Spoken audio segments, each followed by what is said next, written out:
that. So we're going to do health department rules. Once again, Tom McKay, your amazing host on 3D Politics every Monday at 7 p.m. on Facebook Live. David Van, David Oldham, here with me tonight. What is this health department rules you want to talk about? He's ready. Okay. Thursday, March 5th, it's this Thursday, the state health department is going to be hearing rules changes both for medical marijuana, which will take them all morning, and then vaccinations, harassment of parents who want to opt their children out of vaccinations for schooling. Should I say about the marijuana and then you talk about vaccinations? Yes, and so what we need is we're going to need, again, phone calls. We're going to tell you where to call, but we're going to need phone calls and some help on this.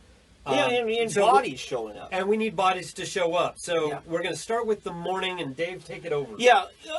Now, this is kind of a mixed bag because I have a lot of confidence in the fella that's running the Oklahoma Medical Marijuana Authority, Travis Kirkpatrick. And it really, he was inherited kind of a mess from a really bad bunch that was running it before. Some of the proposals really do make sense, and they're going to make it a lot better for those who are in the business of providing the medicine, from growing it to processing it to selling it. Other things, it's kind of up in the air, and there's a few things, I don't really like. But you know what? I'm not going to speak for you. I want you to speak for you. So, I want you to, actually, Ron Durbin, who's going to be, as soon as we get off, he's probably about to start. He's actually the lead lawyer on this for several of the industry groups. Right. So he's going to be talking, and that's at the Durbin Law Firm on Facebook, and we're signing off. So you talk about. Well, and so in the afternoon, they're going to be trying, as Dr. Cool said the other day on Channel 8, he said they're trying to pass rules that make it more onerous to get an exemption than to just go to the doctor.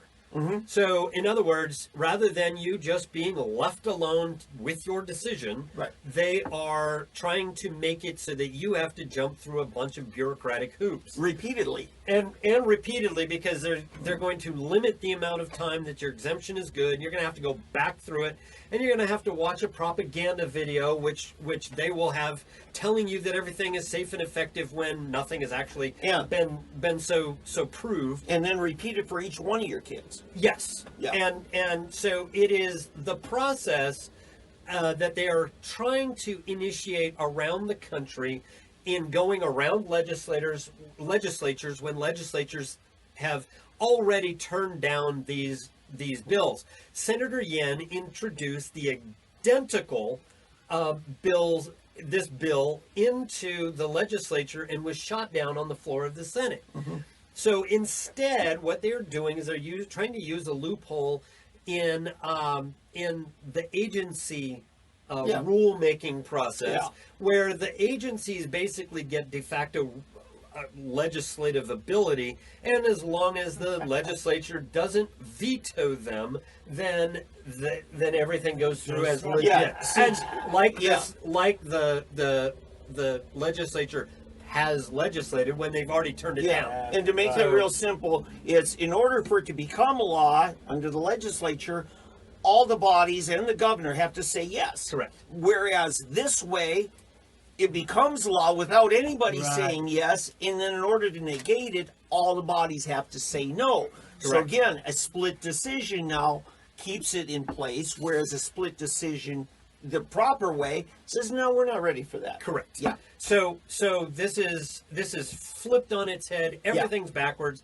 It's unconstitutional because the legislative dictate that you be vaccinated, that all children be vaccinated, is unconstitutional. So any further deprivation of liberty is just compounding problems, not making anything better. So that's what we have. I am going to ask that the people listening to our broadcast tonight and through the week, that you call the governor's office, because the governor, we are told, can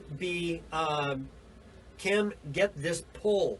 So I'm asking that you call the governor's office and ask that he have this vaccine, at least the vaccine rules, pulled from the agenda so that it does not is not hurt. However, he has to sign them in order for them to become law. That's Does he? Oh yes, yes. And Fallon had to sign the health department of medical marijuana.